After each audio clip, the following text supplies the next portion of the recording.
પરેશ ધાનાણીના ગઢના કોંગ્રેસમાં ગાબડું પડ્યા હોવાની જાણકારી હાલ પ્રાપ્ત થઈ રહી છે।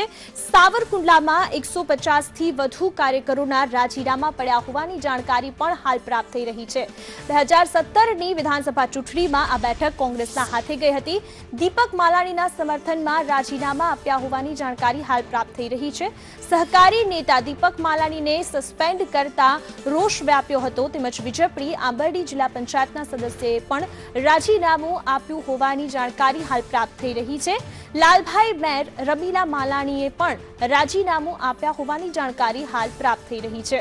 પરેશ ધાનાણીનો ગઢ કહેવાય છે અમરેલી, અને અમરેલી જિલ્લાની વિધાનસભા સાવરકુંડલા આવી છે, જેમાં 150 થી વધુ કાર્યકરોના રાજીનામા। વધુ જાણકારી સાથે સંવાદદાતા સૂર્યકાંત ચૌહાણ જોડાઈ ગયા છે। જી સૂર્યકાંત, શું જાણકારી?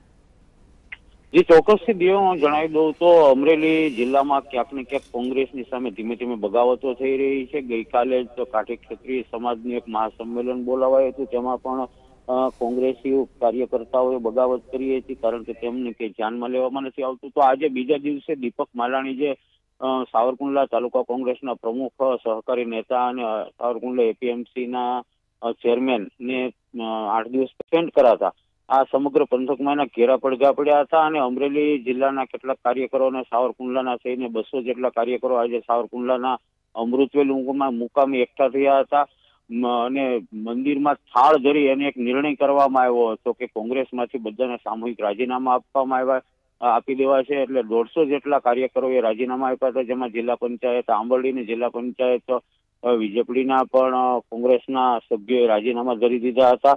આ કાર્યક્રમથી અને આ ઘટનાથી કોંગ્રેસના ગઢમાં ક્યાંક ને ક્યાંક ગાબડું પડ્યું છે। પરેશ ધાનાણી, જે વિપક્ષ નેતા અમરેલીના ધારાસભ્ય છે, તેમની સામે ક્યાંક ને ક્યાંક વિરોધનો વંટોળ હવે ધીમે ધીમે વધતો જાય છે, ત્યારે આ ઘટના જે છે તેનાથી કોંગ્રેસની સીટ ઉપર ચોક્કસથી અસર પડી શકે એવી પણ એક સમીકરણો અને રાજકીય પંડિતો માની રહ્યા છે।